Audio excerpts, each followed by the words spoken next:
Hello students, today we are going to discuss the 12th chapter of your English grammar textbook. That's name is has, have and had. So in the series of helping verbs, we have discussed is, am, are and was, were. We will discuss the another one, that is has, have, had. So let's start with the chapter.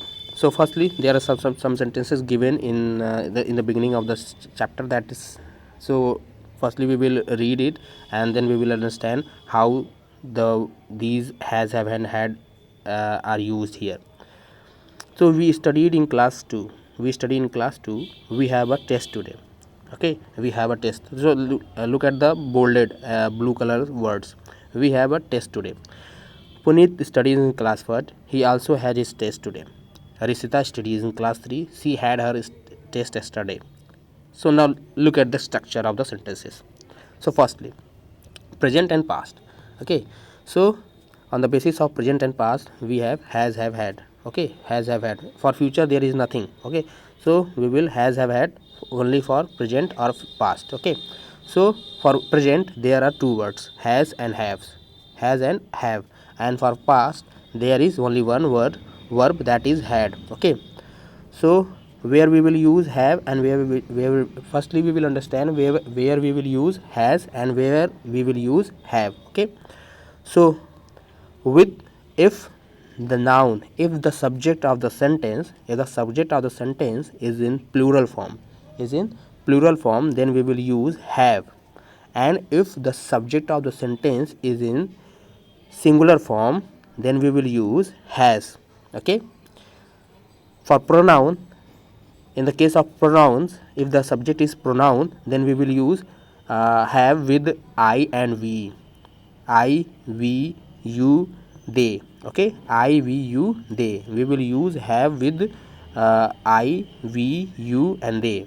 And for the remaining ones, that is he, she, it, that are singulars, also we will use has. Okay, so I have, you have, he or she it has. Okay, we have, you have, they have. Okay, so यहाँ पर आई के साथ क्या किया जा रहा है, तो आई जैसे फर्स्टली हमको ये समझना है, प्रेजेंट टेंस में हम हैज़ और हैव का यूज़ करते हैं. हैव का यूज़ हम प्लूरल फॉर्म वाले सब्जेक्ट के साथ करते हैं सेंटेंस के, और हैज़ का यूज़ सिंगुलर वाले सब्जेक्ट के साथ. अगर प्रोनाउन है, सब्जेक्ट हमारा प्रोनाउन है, प्रोनाउन में वो आई, अगर वहाँ प्रोनाउन में आई, वी, यू, दे दिखे, आई, वी, यू, दे दिखे, remember it, I, we, you, they दिखे, तो हम क्या करेंगे, हैव यूज़ करेंगे. Otherwise for he, she, it we will use has. Okay, now for past we will use had, and we will use had with all types of subjects. Means चाहे वो इधर it will be singular और plural. ठीक है, वो या तो singular होगा या प्लूरल होगा, तो डजेंट मैटर. ठीक है, हम उसके साथ क्या करेंगे, हैड यूज़ करेंगे. ठीक है, so I had, you had, he had, she had, it had, we had, you had, they had. तो हम पास्ट में सबके साथ हैड ही यूज़ करते हैं. इसमें कोई अलग से नहीं है. तो हमको बस याद रखना है, पास्ट में हैड यूज़ करते हैं, और प्रेजेंट में हमको याद रखना है हैज़ हैव यूज़ करते हैं, और हैज़ हैव कहाँ यूज़ करते हैं. Clear? So let's move ahead to the exercise. Fill in the blanks with has or have. Firstly we have given has or have वाला केस. ठीक है, सो फर्स्ट आई blue bicycle. तो आई के साथ क्या यूज़ करते हैं, हैव. तो I have a blue bicycle. Be Anu curly hair. तो Anu is singular subject here, so Anu has curly hair. Can we, again we is given here, तो we have. Can we have an extra seat please. Do you have a brother. Okay, you के साथ क्या करते हैं, have use करते हैं. Next, the garden has a beautiful rose plant. Garden क्या singular है. किरण has fever, she also has a stomach ache. A river is given here, so a river has two blanks. Elephants are plural here, so we will use have. Elephants have long nose. Next, fill in the blanks with has, have और had. अब हमको क्या करना है, has, have और had use करना है. Had याद रखिए पास्ट के लिए यूज़ होता है, तो पास्ट के लिए आपको पास्ट वाली चीज़ें दिखेंगी.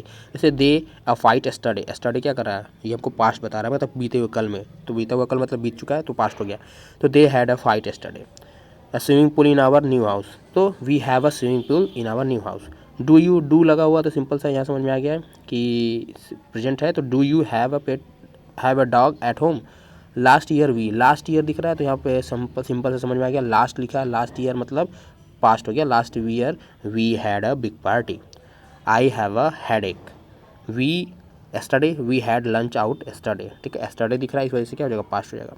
Fill in the blanks with correct forms of correct words from the brackets, ठीक है। सो एक्सरसाइज 3, लास्ट थर्सडे है, लास्ट लिखा हुआ तो क्या करेंगे, हैड यूज़ करेंगे, सिंपल सा। आई लास्ट ईयर, फिर से अगर लास्ट ईयर दिख गया है तो हैड का यूज़ करेंगे।